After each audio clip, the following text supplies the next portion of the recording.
ఈరోజు ఆయన కృపావార్త కొరకు ఎదురు చూస్తున్న మిమ్మల్ని అందరినీ కూడా కృప కలిగిన దేవుడు ఆయన సమృద్ధిగా ఆశీర్వదించునుగాక.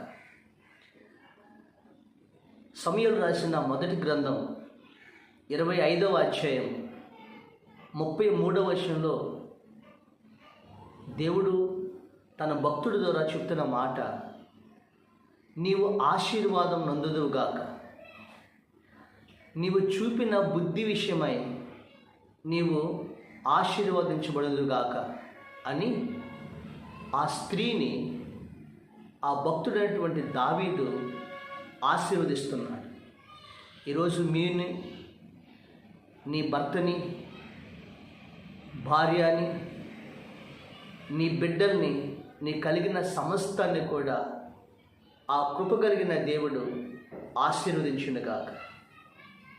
ఇక్కడ ఆ భక్తుడు ఎక్కడుండి ఆ స్త్రీని దీవిస్తున్నాడు? అసలు ఈ భక్తుడు ఎవరు? దీవించిన ఈ స్త్రీ ఎవరు? ఆమె చూపిన బుద్ధి ఏమిటి? ఆ బుద్ధి విషయమై ఆమెని ఎందుకు ఆశీర్వదించాడు? నేను 3 విషయాలు చెప్తాను. దావీదనే ఒక రాజు, ఇంకా రాజు అవ్వలేదు. అతడు ఒక ధనవంతుడు, భాగ్యవంతుడైనటువంటి నాబాలు ఉన్నాడు. ఆ నాబాలుకి ఈ దావీదు అనే కాబోతున్న రాజు అయినటువంటి దావీదు ఎంతో ఉపకారం చేశాడు. తన పనివారికి ఆహారాన్ని పెట్టాడు. తన పనివారు గొర్రెలు మేపుతుంటే వాళ్ళకి ఎంతగానో, 1 సంవత్సరం పాటు వాళ్ళని ఎంతగానో కాపాడాడు. అయితే ఆ గొర్రెల యజమానుడి పేరు నాబాలు, తన భార్య పేరే అబిగయలు. ఈ నాబాలు ఆ గొర్రెలు, ఆ పనివారు తోలుకొచ్చారు. ఆ తర్వాత ఆ గొర్రెలు మార్కెట్ తీసుకెళ్ళి అమ్మితే చాలా ధనం వచ్చింది. గొర్రెలు బొచ్చు కత్తిరించి అమ్మాడు. గొర్రెలు మాత్రమే కాకుండా చాలా ధనం వచ్చింది. అయితే దావీదుకి ఆ టైంలో కొంచెం ఆహారం కొరతగా ఉంది. తన ఉన్నవారందరికీ కూడా కొంచెం ఆర్థికంగా కొంచెం కొరతగా ఉంది. ఈ దావీదు సౌలు చేత తరమబడుతున్న ఆ దావీదుకు ఈ శుభవార్త తెలుసుకున్నాడు.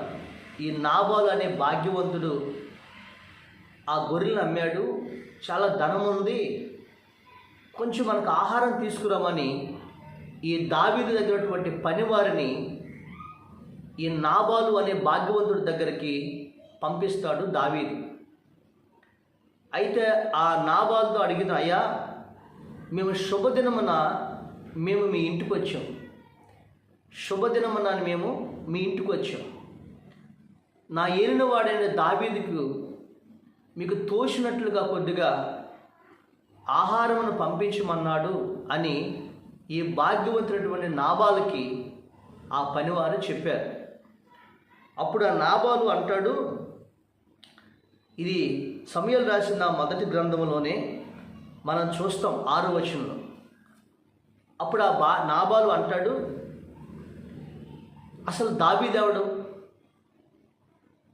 అసలు యెష్షయి కుమారుడు ఎవడు? నేను బొత్తిగా ఎరగిన వాడికి నేనెందుకు ఆహారాన్ని పంపిస్తాను అని దావీదుని తిట్టి, తన పనివారిని తిట్టి వాళ్ళు పంపిస్తాడు. అంటే ఈ తిట్టినటువంటి నాబాలు భాగ్యవంతుడు ఎవరి ద్వారా అయ్యాడు తెలుసా? ఆ దావీదు ద్వారా అయ్యాడు. తన గొర్రెల్ని కాపాడాడు దావీదు. ఈ భాగ్యవంతుడి యొక్క పనివారిని దావీదు సంవత్సరం పాటు పోషించాడు, ఆహారం పెట్టి. దానివల్ల లబ్ధి పొందినటువంటి నాబాలు కృతజ్ఞత చూపించడానికి బదులు కృతజ్ఞతహీనుడిగా మాట్లాడుతూ ఉన్నాడు. ఈ వార్త పనివారు వెళ్ళి దావీదుకి చెప్పాడు. దావీదు చాలా కోపడ్డాడు. సరే, ఇవ్వనంటే ఇవ్వనొచ్చు, కానీ దావీదు ఎవడు?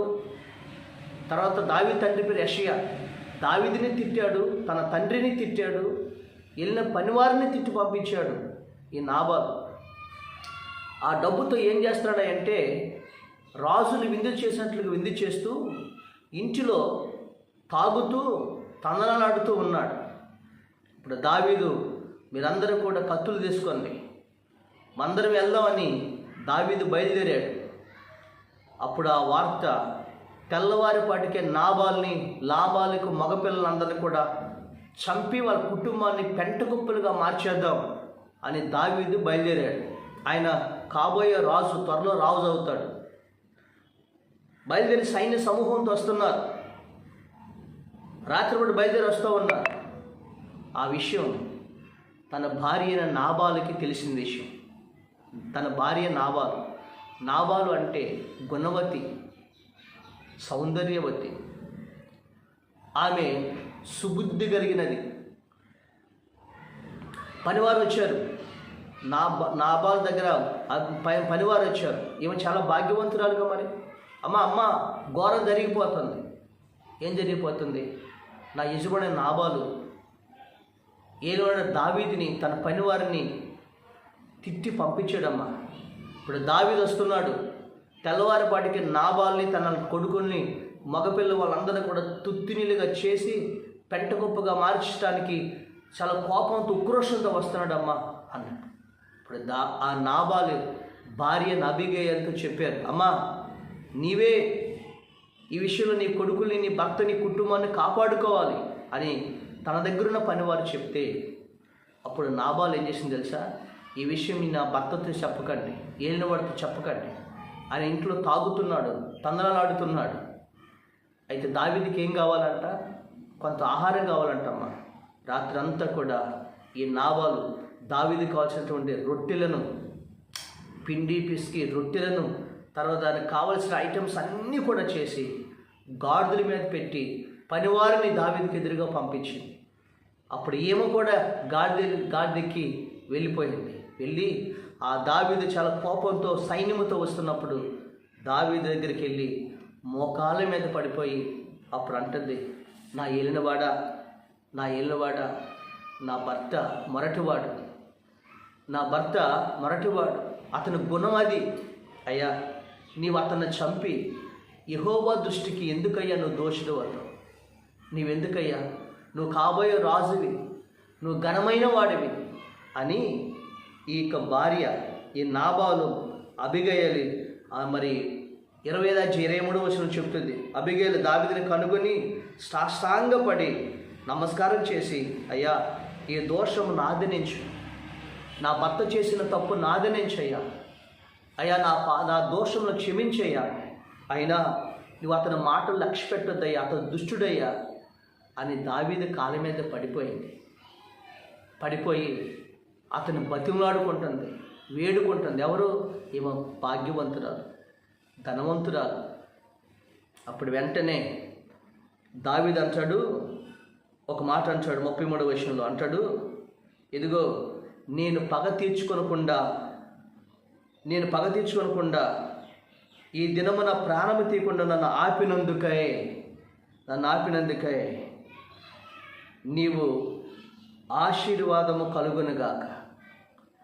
నువ్వు చూపిన బుద్ధి విషయమై 33 అంటాడు, అమ్మా నీవు చూపిన బుద్ధి విషయమై నీకు ఆశీర్వాదం కలుగునుగాక అని దావీదు అబిగయలు దగ్గర తీసిన ఆహార వస్తువులు తీసుకుని వెళ్ళిపోయి తను దీవించి, చంపటాకు వచ్చినవాడు ఆమెను ఆశీర్వదించి వెనక్కి తిరిగి వెళ్ళిపోతాడు. ఇంటికి వచ్చే వారికి తన భర్త తాగుడు మైకులో ఉండిపోతాడు, తాగుతూ ఉంటాడు. తన భర్తకు చెప్తుంది, ఏమండి రాత్రి నేను కానీ అడ్డుపడకపోతే ఈరోజు నువ్వు ఉండేవాడు కాదు, మగపిల్లలిద్దరు, మన బిడ్డలిద్దరూ ఉండేవాళ్ళు కాదయ్యా. ఈరోజు నన్ను తాగుతున్నావు, కృతజ్ఞత లేకుండా ప్రవర్తిస్తున్నావు అని తన భర్తతో చెప్పింది. దేవుని స్తోత్రం కలిగినగా. ప్రియమైన దేవుని బిడ్డలారా, ఆయన చంపటాకు వచ్చాడు దావీదు, కానీ అబిగయలు చూసిన బుద్ధి విషయమై ఆశీర్వదించి వెళ్ళాడు. ఈ రోజున ఆశీర్వాదానికి కారణం ఏంటి తెలుసా? నీ బుద్ధే నిన్ను వృద్ధి చేస్తుంది. నీ బుద్ధే నీ కుటుంబాన్ని ఆశీర్వదిస్తుంది. తన భర్త బుద్ధి లేనివాడుగా ఉన్నాడు, మరటివాడుగా ఉన్నాడు, కానీ చంపే నాకెందుకని కూర్చోలేదు.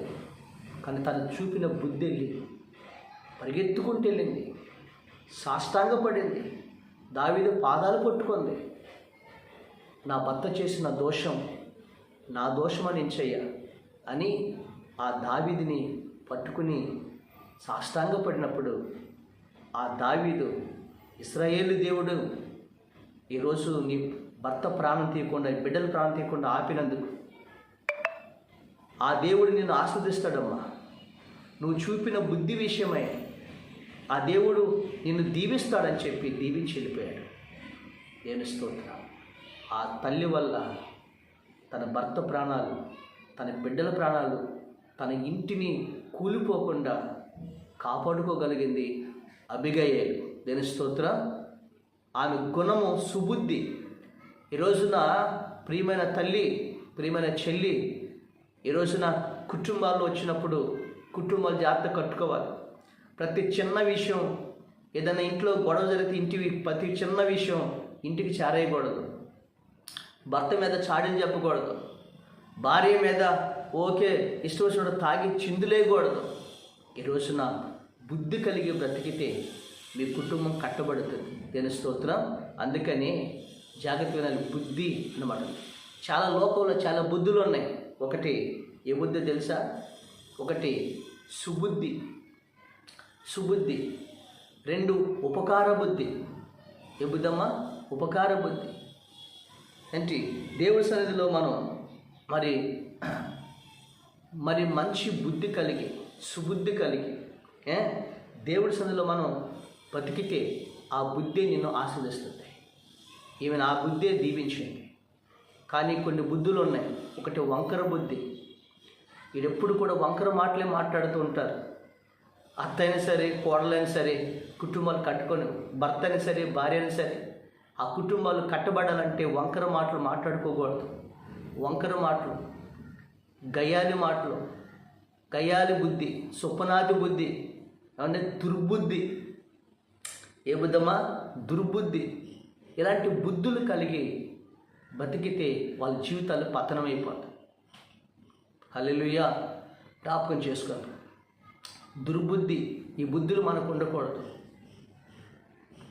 ఇలాంటి బుద్ధి మన జీవితాల్లో ఉంటే, ఈ వంకర బుద్ధులు ఉంటే జీవితాలు నాశనమైపోయి. వంకరతనం తెలుసు కదా, రహస్య పాపం, వంకర మాటలు, వంకర చూపులు, వంకర తలంపులు, ఇవన్నీ మన జీవితాల్లో ఉండకూడదు. యేసయ్య రక్తంతో కడగబడినా మనం యేసయ్య నేను దీవించాలంటే ఈ వంకర బ్రతుకు ఉండకూడదు. హల్లెలూయా. మరి ఎలాంటి బుద్ధి ఉండాలి? ఒకటి సుబుద్ధి ఉండాలి. మంచి బుద్ధి కలిగి ఉండాలి. మన జీవితాల్లో అలాంటి బుద్ధి ఉండాలి. అలాంటి సుబుద్ధి కలిగినటువంటి ఈ అబిగయీలు జీవితాన్ని దేవుడు భాగ్యవంతురాలుగా దీవించాడు. తన ఇంటి మీదకి వచ్చినట్టు ఆపద నుండి దేవుడు తప్పించాడు. సుబుద్ధి కలిగి నీ కుటుంబాన్ని కట్టుకోవాలి. ఓర్చుకుంది తల్లి. ఆ ఓర్పు వల్లే తన కుటుంబాన్ని కట్టుకోగలిగింది. రెండోది అతి శ్రేష్టమైన బుద్ధి. బబులోని దేశంలో దానియేలు అనే భక్తుడు ఉన్నాడు. ఆ బబులోని మధ్యలో అతి శ్రేష్టమైన బుద్ధి గలవాడిగా బ్రతికితే ఆ బబులోని దేశంలో, అన్నిల దేశంలో అతన్ని దేవుడు ఒక అధిపతిగా దీవించాడు, ప్రధానమంత్రిగా దీవించాడు. యవనస్తుడా, ఈరోజు నీ జీవితంలో శ్రేష్టమైన బుద్ధి కలిగి ఉండాలి. అప్పుడే నీ జీవితంలో నిన్ను ఆశ్రయిస్తాడు. మూడోది ఉపకార బుద్ధి. ఇందా చదువుకున్నాం కదా, దావీదు ఉపకారం చేశాడు, కానీ నాబాలు అపకారం తలపెట్టాడు. ఉపకార బుద్ధి నీ జీవితంలో ఉంటే, మంచి చేసే బుద్ధి నీ జీవితంలో ఉంటే, ఉపకార ధర్మము నీ జీవితంలో చేస్తే, ఎవరికి అపకారం చేయకుండా, అన్యాయం చేయకుండా నీ జీవితంలో కలిగి ఉంటే, ఉపకారం చేశాడు దావీదు సౌలుకి, కానీ సౌలే దావీదుని చంపాలనుకున్నాడు. ఉపకారం చేశాడు ఇదిగో నాబాలుకి, కానీ నాబాలే ఇష్టవశంగా తిట్టాడు. కానీ దేవుడు దావీదు చేసిన ఉపకారానికి ఏం చేశాడో తెలుసండి? అతన్ని రాజ్యానికి, ఇశ్రాయేలు దేశాన్ని రాజ్యానికి రాజుగా చేసి అతన్ని తన తరతరాలు తన కుటుంబాన్ని ఆశీర్వదించాడు. దేవుని స్తోత్రం. ఈ రోజున నీ జీవితంలో సుబుద్ధి కలిగి ఉండాలి, శ్రేష్టమైన బుద్ధి కలిగి ఉండాలి, ఉపకార బుద్ధి కలిగి ఉండాలి. అలాంటి బుద్ధి నువ్వు కలిగి ఉంటే నీ జీవితంలో దేవుడు ఏం చేస్తాడో తెలుసండి, నీ ఇంటి మీదకు రాబోతున్న ద్రోహ కార్యాలని, ఓర్పుతో ద్రోహ కార్యాలని నీవు కుటుంబాన్ని కాపాడగలుగుతావు. నీ ఇంటి మీదకి వచ్చిన శాపాన్ని, సమస్త దరిద్ర దోషాన్ని కాపాడగలుగుతావు. ఆ విధంగా మన జీవితాల్లో ఇలాంటి సుబుద్ధి కలిగి అబిగయలు తన కుటుంబాన్ని కాపాడుకోగలిగింది. అయితే వంకర బుద్ధి, దుర్బుద్ధి, ఈ రోజున గయాలు బుద్ధి, ఇలాంటి బుద్ధులను కలిగి ఉంటే ఏమైందో తెలుసా? యవనస్తుతో తప్పిపోయిన కుమారుడు ఉన్నాడు. చివరికి అతను తండ్రికి దూరం అయిపోయాడు, తన ధనాన్ని పాడు చేసుకున్నాడు, వేశ్యలతో తిరిగాడు. చివరికి అతని జీవితం రోడ్డు మీద పడిపోయాడు. దుర్బుద్ధితో వెళ్ళాడు, దుర్వ్యాపారం చేద్దామని వెళ్ళాడు. చివరికి ఆ దేశంలో కరువు వచ్చింది. తినటానికి తిండి లేదు, ఉండటానికి నీడ లేదు, ప్లాట్ఫామ్ అయిపోయాడు. మేలు చేసిన స్నేహితులు కనబడలేదు. చివరికి అతని గతి ఏమొచ్చిందంటే పందులు తినే పొట్టు తినటానికి పందులు మేపుటకి వెళ్ళాడు. కానీ తండ్రి దగ్గర ఉన్నప్పుడు ఎంత గొప్పవాడో. చివరికి ఏం జరిగింది, ఆ పందులు తినే పట్టువాడు కూడా వచ్చిరా, ఎందుకు పందులు తినే పట్టు తింటున్నావు అని పందులు ఉద్యోగంలో తీసేశాడు. అలాంటి దౌర్భాగ్య స్థితిలోకి వెళ్ళిపోతే యోహాను సువార్త 15వ అధ్యాయంలో మనం చూస్తాం. అతడు బుద్ధి తెచ్చుకొని నా తండ్రి వద్దకు వెళ్ళి, నేను చేసిన తండ్రి నీకు పరలోకానికి విరోధంగా పాపం చేశానని చెప్పి ఆ తండ్రి వద్దకు వెళ్ళి క్షమాపణ చెప్పుకుందామని వెళ్ళాడు. తన తండ్రితో చెప్పాడు. ఆ తండ్రి దగ్గరికి వెళ్ళక మునిపే తండ్రి దూరంగా వచ్చి అతన్ని కౌగిలించుకుని, తండ్రి నేను నీకు పరలోక తండ్రికి విరోధంగా పాపం చేశాను, అసలు నీ కుమారుడు నడిపించడానికే నాకు యోగ్యుని కాదు తండ్రి అని ఆ తండ్రి దగ్గరికి వెళ్ళి చెప్తే, కుమారుడా వదిలిపెట్టు, నువ్వు తప్పిపోయి తిరిగి వచ్చావు, చనిపోయి మరలా బ్రతికావు అని ఆ తండ్రి అతని మెడ మీద పడి కౌగులించుకుని బుద్ధి పెట్టుకుని, ఇక నుంచి బుద్ధి తెచ్చుకుని వచ్చావు కాబట్టి ఇక నీకు పరలోకమని నేను క్షమించనని చెప్పి తండ్రి ఆ తండ్రి యొక్క ఆస్తిని, ఆ తండ్రి యొక్క సింహాసనాన్ని, ఆ తండ్రి దగ్గర అనేక మంది పనివారిని, సమస్తాన్ని ఈ కుమారుడికి ఇచ్చి ప్రశస్త వస్త్రాలు తొడిగి ఆ తండ్రి కుమారుడిని ఆశీర్వదించాడు. తండ్రి దేని స్తోత్రం. ఈ రోజున వంకర బుద్ధిని మార్చుకో, దుర్బుద్ధిని మార్చుకో, గయ్యాల బుద్ధి మార్చుకో, వారవలేని బుద్ధి మార్చుకో. ఈ రోజున నీ ఆ తప్పులన్నీ ఒప్పుకుని తప్పిపోయిన కుమారులాగా తండ్రి వద్దకు వచ్చి పశ్చాత్తపడి నువ్వు పాపములు ఒప్పుకుని, ప్రభా ఇక నుంచి సుబుద్ధి కలిగి బతుకుతానయ్యా, నేను శ్రేష్టమైన బుద్ధి కలిగిన వాడు బ్రతుకుతానయ్యని యేసయ్య దగ్గర తీర్మానం చేసుకో. దేవుడు దానియేలుని బబులోను దేశంలో అధిపతిగా దీవించాడు. దావీదుని ఇజ్రాయేల్ దేశానికి రాజుగా దీవించాడు. అబిగయల్ని దేవుడు ఆశీర్వదించాడు. తెలుసండి, అలాగే తప్పిపోయిన కుమారుని తిరిగి పోగొట్టుకునే అన్నీ కూడా రెట్టింపుగా దేవుడు దయచేసినట్లుగా ఈరోజు అలాంటి నీ బుద్ధే ఓషియా గ్రంథంలో మనం చెప్తాడు.